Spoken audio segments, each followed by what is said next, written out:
Sistem peredaran darah manusia. Hari ini kita akan belajar tentang bagian utama sistem peredaran darah manusia, peran jantung, darah, dan pembuluh darah. Apakah kalian tahu apa sih itu sistem peredaran darah? Sistem peredaran darah adalah sistem yang membantu jantung memompa darah ke seluruh tubuh melalui pembuluh darah. Sistem peredaran darah itu seperti jalan raya yang ada di dalam tubuh manusia loh teman-teman. Darah yang mengalir membawa oksigen dan nutrisi ke semua sel dan juga mengangkut limbah seperti karbon dioksida untuk dikeluarkan dari tubuh. Selanjutnya, sistem peredaran darah manusia memiliki fungsi dan bagian utama, di mana fungsinya itu untuk mengedarkan darah, oksigen, dan nutrisi ke seluruh tubuh, dan memiliki 3 bagian utama, yaitu jantung, pembuluh darah, dan darah. Yang pertama, jantung.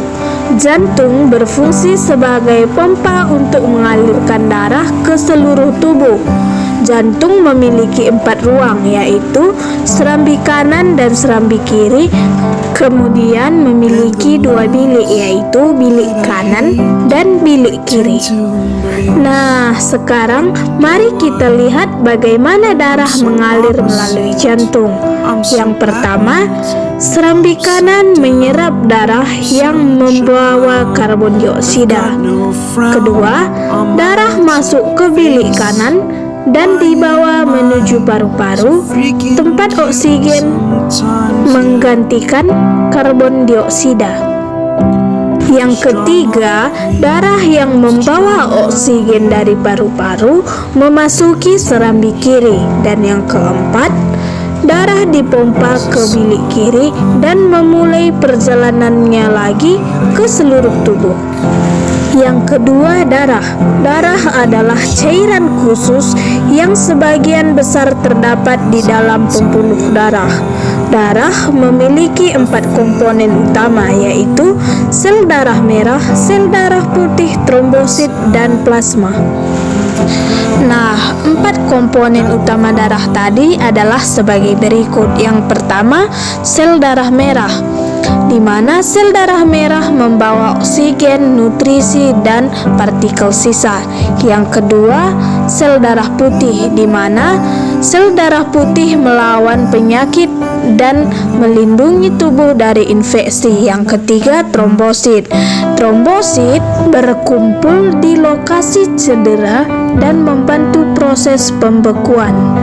Dan yang keempat adalah plasma.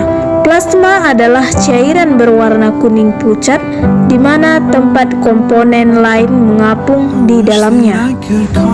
Kemudian yang ketiga adalah darah. Ketika kita menjalani tes darah, sebagian kecil darah diambil dan disimpan di dalam tabung untuk dilakukan pengujian. Untuk memeriksanya secara detail, darah mengalami pemisahan komponen. Salah satu metode yang umum adalah menggunakan perputaran dengan kecepatan tinggi di dalam mesin sentrifugal. Kemudian, apa sih itu pembuluh darah?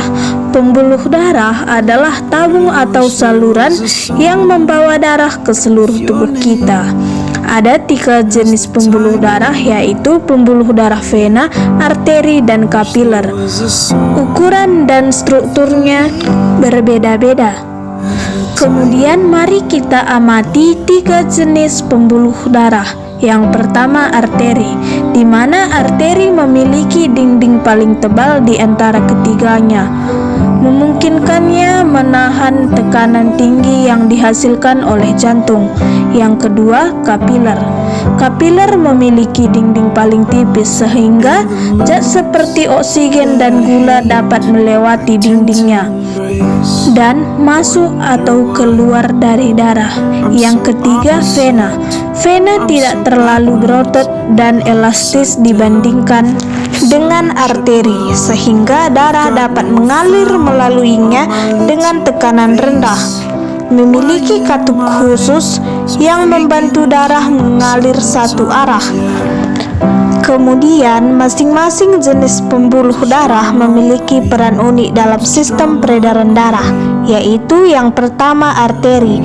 Arteri membawa darah keluar dari jantung.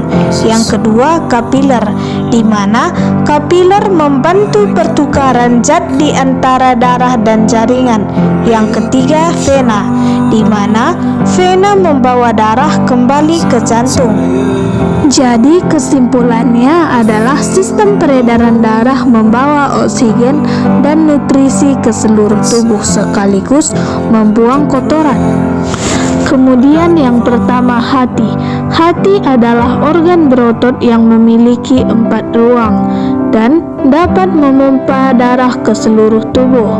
Yang kedua, darah, di mana darah memiliki 4 komponen, yaitu plasma, sel darah merah, sel darah putih, dan trombosit.